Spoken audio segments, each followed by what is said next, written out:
কিন্তু মাধব ঠাকুরই যে ওই ঠাকুরের চুরি করা গয়না পাচার করছে তার কি প্রমাণ? আর তাছাড়া আমার মুখের কথায় মাধব ঠাকুরকে সবাই চোর বলে মেনে নেবে কেন? আমার নামে দিনু ওদের কাছে লাগাচ্ছে, সাপের লেজে পা দিয়েছিস দিনু।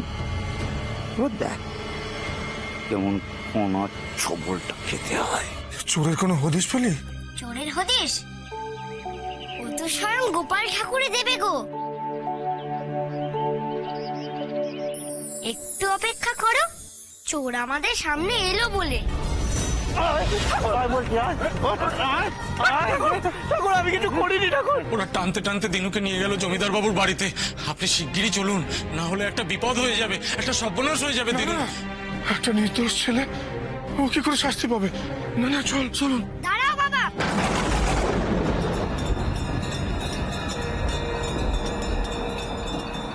আমি জানি মাধব কাকারা কেন দিনু দাদাকে দোষ দিচ্ছে। দিনু দাদা আজ সকালে বাড়ি ফিরেছে, আমি সাক্ষী আছি।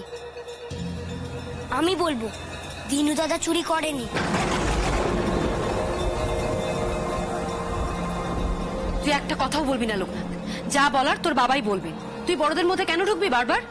আর তাছাড়া তুই একটা ছেলে মানুষ, তোর কথা কেন শুনবেন ওনারা? শুনবে মা, জমিদার মশাইকে আমার কথা শুনতেই হবে। বাবা আমাকেও নিয়ে চলো, আমিও যাব, নইলে দিনু দাদাকে বাঁচানোর পথ খুঁজে পাবে না। চলুন।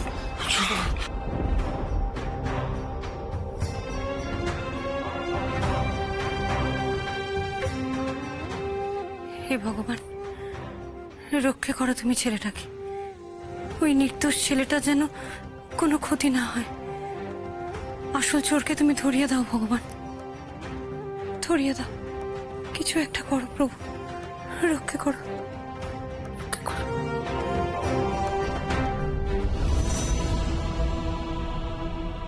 দিনু চুরি করেছে?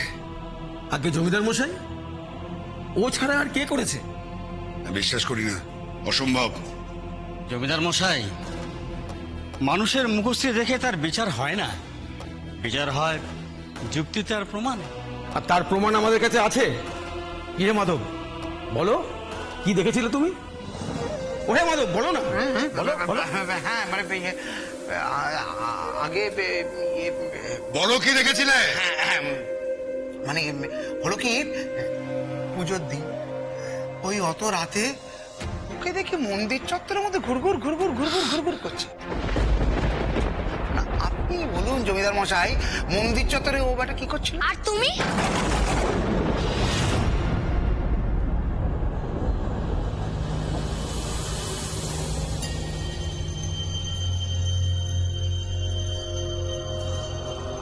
আর তুমি সেখানে ভোর রাত্রে কি করছিলে মাধব কাকা?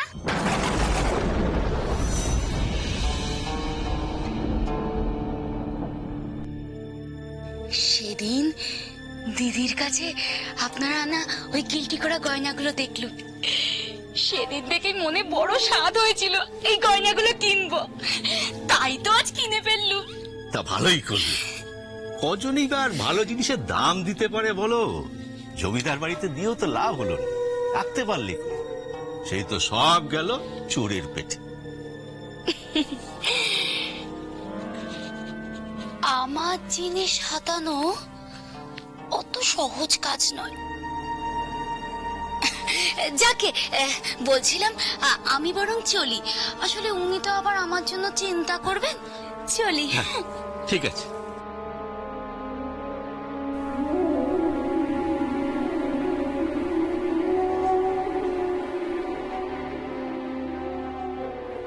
কাজটা করে আপনি ঠিক করলেন না, ওই গয়নাগুলো দিয়ে দিলেন আপনি। রূপোর জিনিসে যদি সোনার দাম পাই, ছাড়বো কেন? এর আগেও আপনি জমিদার বাড়ির মতো গোপাল তৈরি করে অনেক পাপ করেছেন। আবার ওই গয়নাগুলো ওকে দিলেন, তাতে যদি আরো অমঙ্গল হয়, তাতে পাপের বোঝা বাড়বে বই কমবে না। এই কথাটা মনে রাখবেন। তুমি তো আচ্ছা কথা বললে গিন্নি। আচ্ছা, আমি কি চিরকাল নিজের হাতে অন্যের বাড়ির জন্য বানিয়ে যাব? হ্যাঁ, আমার কি শখ হতে পারে না যে আমার বাড়ির গোপাল ঠাকুরও ওই জমিদার বাড়ির গোপাল ঠাকুরের মতো হোক? তাই যদি লুকিয়ে একই রকম বানিয়ে থাকি তাতে ক্ষতিটা কি? ক্ষতিটা কি? ক্ষতি ক্ষতি তো আগে থেকে কিছু বোঝা যায় না, ক্ষতি যখন হয় তখন বোঝা যায়। আর আমার কি মনে হচ্ছে বলুন তো, এবার ক্ষতি হলে সেটা শুধু আমার আপনার হবে না, আরো অনেকের হবে। আর ঈশ্বর তখন আপনাকে ক্ষমা করবে না।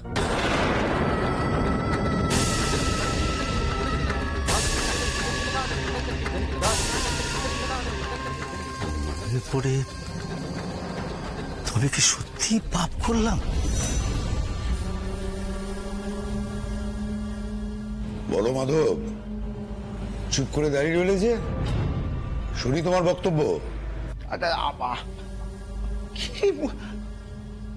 আমি কেন থাকবো? আমার বউ গিয়েছিল মন্দিরে। তোমার বউ এত রাতে মন্দির এসেছিলেন কেন মাধব ঠাকুর? আর বলবেন না জমিদার মশাই, হঠাৎ করে সেদিন এমন পেটে ব্যথা শুরু হলো রে বাবা, কি করি অত রাত্রি হঠাৎ মনে পড়লো যে মন্দিরে জল পোড়া খেলে তো ওই সমস্ত রোগ ব্যাধি সেরে যায়। তাই বউকে বললুম, যাও গিয়ে একটু জল পোড়া নিয়ে এসো, খেয়ে যদি একটু কমে উড়িয়ে হওয়া। কিন্তু মাধবদা, আমি যখন পুজো শেষ করে মন্দির থেকে বেরোই তখন তো প্রায় ভোর রাত। তখন তো দিনু বা তোমার বউ কাউকেই তো দেখিনি। দেখবে কি করে? আমার বউ যখন গেছিল তখন তো মন্দিরের দরজা বন্ধ, তাই যখন ফিরে আসছিল আগে তখনই তো দিনুকে ওইখানে ঘোরাঘুরি করতে দেখেছি। মিছে কথা বলছো তুমি। দিনু দাদা তো সেদিন গায়ে ছিল না, এই তো আজ সকালেই ফিরলো। তবে কাকি তাকে পুজোর রাতে দেখলো কিভাবে? আমি এই কথাটাই বলতে চাইছিলাম, কিন্তু কেউ বিশ্বাস করছিল না। আমি আজ সকালে গায়ে ফিরেছি, তাহলে সেদিন রাতে পুজোর সময় মন্দিরে যাব কি করে? আর তাছাড়া আমি যখন সকালবেলা ফিরছি তখন বেনি আর লোকনাথের সাথে আমার রাস্তায় দেখা হয়েছে। আপনি ওদেরকে জিজ্ঞাসা করুন। আজ ভোরে? অত ভোর রাতে তোমরা এখানে কি করছিলে লোকনাথ? কিরে এবার বল, তুই নিজে ওখানে সাঙ্গ পাঙ্গ নিয়ে কি করছিলি বল। চোর তো চুরি করা গয়না ঘরের মধ্যে রেখে দেবে না, তাহলে এমনি এমনি পেয়াদাদের কাছে ধরা পড়ে যাবে। তাই যখন চোর গয়নাগুলো পাচার করতে বেরোবে বাড়ি থেকে, তখনই তাকে হাতে নাতে ধরবো, এই ভেবেই সারা রাত আমরা পাহারায় ছিলাম। খুব সাহস! এইটুকুনি বয়সে এত সাহস, একে ভাবাই যায় না। আগে ওকে জিজ্ঞাসা করো ও চোরকে কি ধরতে পারলো? কি করে ধরবো? কেউই তো ঘর থেকে বেরোয়নি, শুধু একজন ছাড়া, তাকেই সদরের রাস্তায় দেখা গেছে। লোকনাথ, কে সেই লোক? এই যে মাধব কাকা।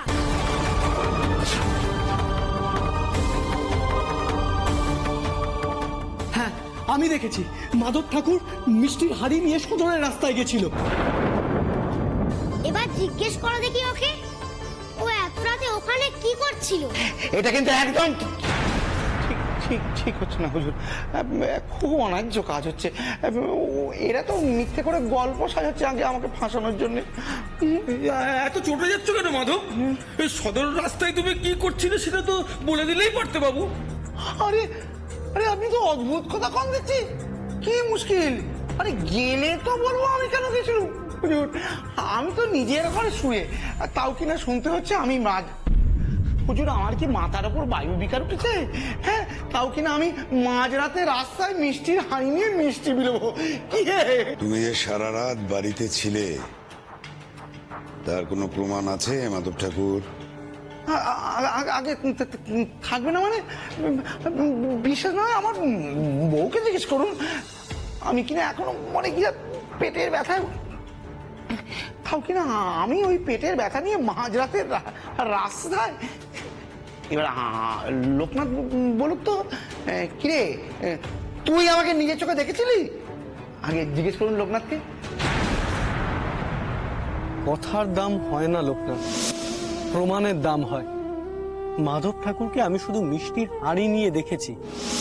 লোকনাথ, শুধু অনুমানের ভরসায় কাউকে চোর বললে তুমি আরো বড় পাপ করবে লোকনাথ। কৃষ্ণের উপর ভরসা রাখো। আমি তো আমার সব ভার কৃষ্ণের ওপর দিয়ে বসে আছি, তিনি তার ভক্তদের পথ চিনিয়ে দেবেন। লোকনাথ, মিথ্যে কথা বলা কিন্তু পাপ। আমাকে তুমি সত্যি করে বলো, মাধব ঠাকুরকে তুমি সত্যি দেখেছিলে ওখানে?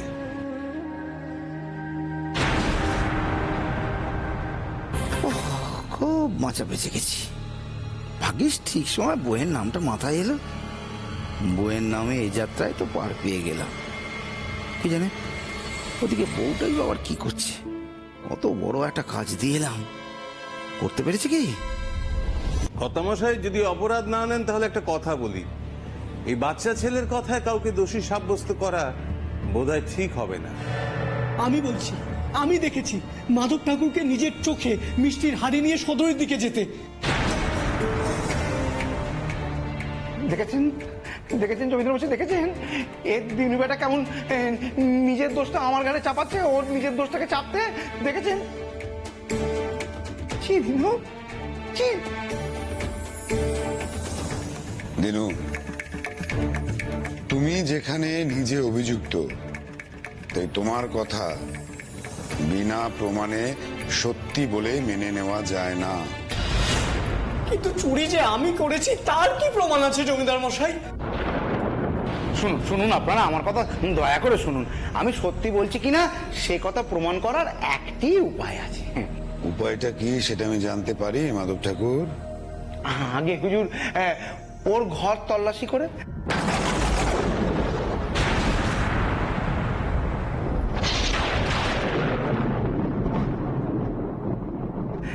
ওর ঘরে একবার তল্লাশি করা হোক। যদি সত্যি সেখানে চুরির মাল না পাওয়া যায় তাহলে ওকে চোর বলে মানতে হবে না। আর যদি পাওয়া যায় তাহলে আমার কথার প্রমাণটাও একবার হয়ে যাবে হুজুর। তাই সঠিক প্রস্তাব। আমারও মনে হয় এটা করাই উচিত। তোমরা কি বলছো গো? আমি করব গোপাল ঠাকুরের গয়না চুরি? এ কাজ আমি করতে পারি না। আমার ওই গয়নায় কি কাজ বলো? আমি এমন পাপ করতে পারি? তোমরা বলো না গো, বলো না দাদা। সে তুমি পাপ করেছো কি করনি তা ঘরে পাই গেলেই বুঝতে পারা যাবে। না না না না, আমার মনে হচ্ছে কোথাও একটা ভুল হচ্ছে জমিদার মশাই। আমি দিনুকে চিনি, দিনু এ কাজ করতে পারে না জমিদার মশাই। আমি আপনার সাথে সহমত ঠাকুর মশাই।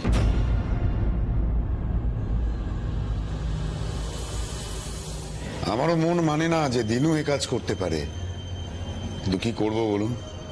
বিচারের দায়টা যখন আমার হাতে, তখন কর্তব্য তো আমাকে করতেই হবে। আমি আমার পরিবারের সমস্ত মানুষদের ঘর তল্লাশি করার হুকুম দিয়েছি, তাই দিনুর ঘরও তল্লাশি করতে হবে। কেমন পরীক্ষা ফেললে প্রভু? আমি চিরটা কাল নিজেকে তোমার সেবায় সঁপেছি, আর আজ কিনা আমাকে তোমার গয়না চুরির দায় নিজেকে প্রমাণ করতে হবে ঠাকুর। কেন ভেঙে পড়ছো দিনু দাদা? তুমিই তো বলো গোপালই আসল চোর ধরিয়ে দেবে, পাপীকে খুঁজে বের করে আনবে সবার সামনে। তবে কেন মিছিমিছি কষ্ট পাচ্ছ তুমি? আগে আর যদি দিনুই চোর বলে সাব্যস্ত হয় তবে তবে ওকে কঠিন শাস্তি পেতে হবে।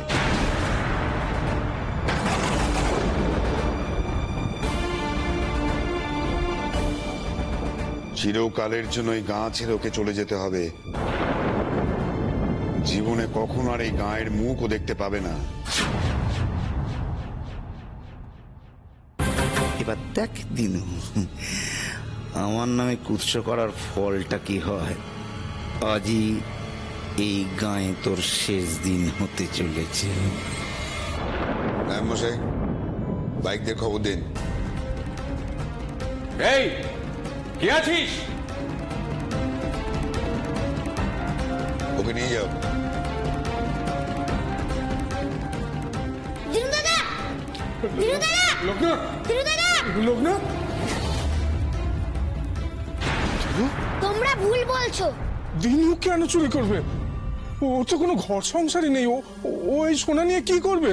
এই তুই ভেতরে যা, ভালো করে খুঁজে দেখ কিছু পাস কিনা।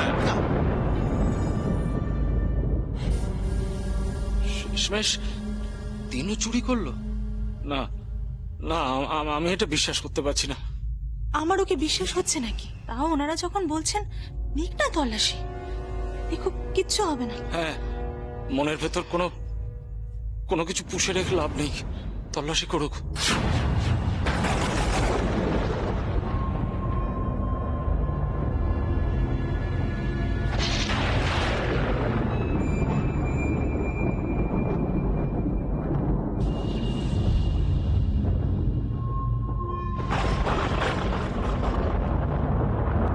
এই যে পেয়েছি, চাটাইয়ের তলায় ছিল।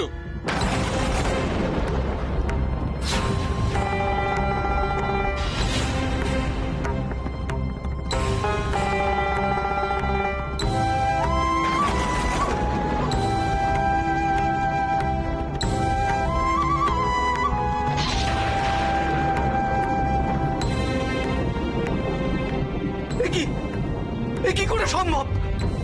আমি এই গয়না, এই মুকুটের ব্যাপারে কিছু জানি না। আমি জানি না গো, এগুলো এগুলো এলো কি করে? উড়ে উড়ে, ওগুলোর পাখনা গজিয়েছিল, তাই উড়ে উড়ে তোমার ঘরে চলে এলো। এটা মিথ্যুক। আমি কিছু জানি না গো। বাচ্চা, তুমি এই গয়না সম্পর্কে কিচ্ছু জানো না। আমি জানি না। তোমরা আমার কথা বিশ্বাস করছো না? বিশ্বাস করো, আমি কিচ্ছু জানি না গো। আমি এর বিষয়ে কিচ্ছু জানি না। শেষমেশ তুই চুরি করলি দিনু? ঠাকুর ঠিকই বলেছিল। তাই তো দেখছি, নিজের চোখে বিশ্বাস হচ্ছে না। দিনু এই চুরি করতে পারে? কি রে লোকনাথ, তুই তো বললি দিনু দাদা চুরি করেননি, তবে? এসো এসো এসো বাবা, ঘরের জিনিস ঘরে ফিরে এসো। যাক, এতদিনে শান্তি পেলাম। যাই এবার পিসি ঠাকুরের হাতে এগুলো তুলে দিয়ে আসি। চিন্তায় চিন্তায় তার অবস্থা তো কাহিল হয়ে যাচ্ছে। আগে নাই মশাই, আমাদের দিনুর তাহলে কি হবে? কি আর হবে? জমিদার মশাই যেমন হুকুম দিয়েছেন তেমনই হবে। এই, এটাকে ঘাড় ধরে এখন এই গায়ের বাইরে বের করে দিয়ে আয়। কোন চোরে এই গায়ে থাকার কোনো হুকুম নেই।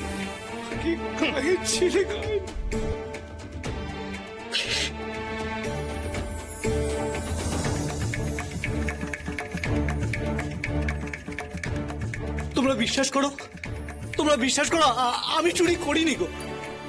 আমি জানি না ওই গয়নাগুলো আমার এই ঘরে কি করে এলো। আমি চুরি করিনি।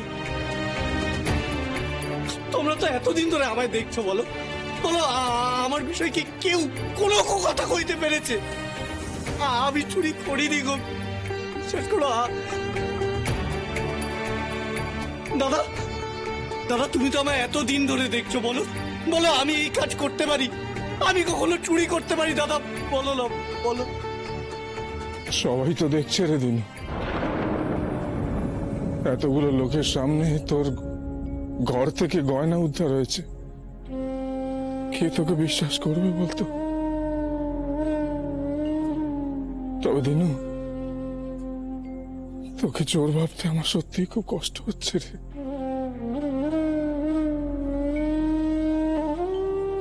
আমি খুব অসহায় রে, খুব অসহায় আমি। জাগো রাধা মাধব, জাগো রাধা মাধব,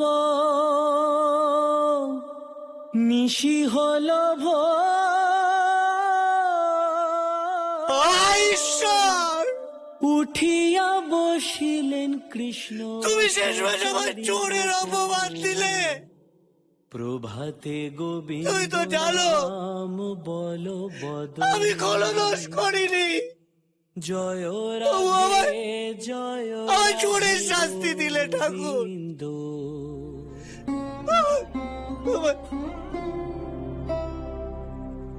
তুমি দোষ করনি গো দিনু দাদা। লোকনাথ, তুমি চুরি করনি এ কথা কেউ মানুক না মানুক আমি জানি।